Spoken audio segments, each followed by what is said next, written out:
শীতের সবজি শিম, যেটা আমাদের বাড়িতে কারোরই পছন্দ হয় না। কিছুদিন আগে ইউটিউবে একটা রেসিপি দেখেছিলাম, এই শিমের রেসিপি। আমি নিজের মতন করে সেটা বানিয়ে ফেললাম। এখন শীতকাল পড়তে না পড়তেই খুব সুন্দর শিম পাওয়া যাচ্ছে, ছোট ছোট শিম। আমার খেতে বেশ ভালো লাগে। বেশ মোটা শিম হয়ে গেলে অতটাও টেস্ট লাগে না।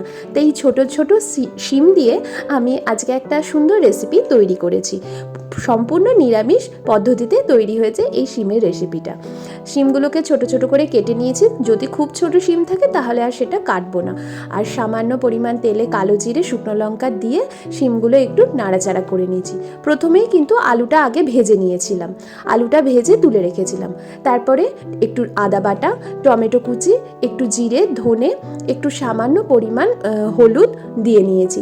পরিমাণ মতো নুন দিয়ে তারপরে সামান্য একটু জল দিয়ে ভালো করে নাড়াচাড়া করে নেব। শিমটা যখন দেখব যে মোটামুটি সেদ্ধ হয়ে এসছে, তখন আলুগুলো দিয়ে দেবো। ভালো করে নাড়াচাড়া করে নেব। তারপরে দিয়ে দেবো একটু নারকেলের কোড়া। নারকেলটা চাইলে তোমরা বাটাও দিতে পারো, তবে আমি নারকেল কোড়া দিয়েছি। নারকেল কোড়া দিলে দারুণ টেস্ট হয়। ঝালটা অবশ্যই নিজের স্বাদ মতন দেবে। আর এখানে একটু ঝাল ঝাল মিষ্টি মিষ্টি খেতে খুব ভালো লাগে। লাস্টে সামান্য পরিমাণ চিনি দিয়ে নেবো। মোটামুটি হয়ে গেছে। আর এই যে নারকেল কোড়াটা দিয়েছি, এটা ভালো করে কষিয়ে নেওয়ার পর একটু সামান্য জলও দেবো।